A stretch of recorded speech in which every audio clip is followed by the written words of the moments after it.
அஸ்ஸாம் மாநிலத்தைச் சேர்ந்த அன்வர் உசைன் என்பவர் சில மாதங்களாக திருவனந்தபுரத்தில் உள்ள கழக கூட்டம் பகுதியில் குடும்பத்தோடு வசித்து வந்துள்ளார். அன்வர் உசைனுக்கு மனைவி மற்றும் 3 குழந்தைகள் உள்ளனர். தனது 13 வயது மகள் தஸ்மீத் தம்சமீமை அருகே உள்ள பள்ளியில் சேர்க்க பெற்றோர் திட்டமிட்டுள்ளனர். இந்நிலையில் கடந்த செவ்வாய்க்கிழமையன்று காலையில் தஸ்மீத் தம்சமீம் எழாமல் தூங்கிக் கொண்டிருந்ததால் சிறுமியை தாயார் திட்டியுள்ளார். பின்னர் சிறுமியின் தாயார் வழக்கம் போல வேலைக்கு சென்றுள்ளார். மாலை வீடு திரும்பிய போது சிறுமி தஸ்மீத் தம்சமீம் காணாமல் போனது தெரியவந்துள்ளது. இதனையடுத்து பெற்றோர் போலீசாரிடம் புகார் அளித்துள்ளனர். சிசிடிவி காட்சிகளை வைத்து விசாரித்ததில் சிறுமி திருவனந்தபுரம் ரயில் நிலையத்தில் இருந்து அஸ்ஸாம் செல்லும் ரயிலில் சென்றது தெரியவந்துள்ளது.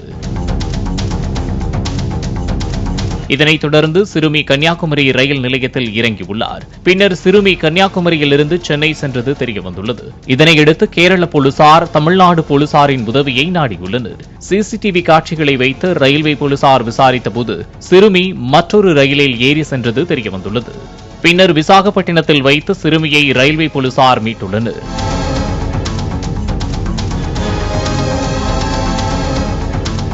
மீட்கப்பட்ட சிறுமியை கேரள போலீசாரிடம் ஒப்படைக்கும் பணியில் தற்போது ஈடுபட்டுள்ளனர்.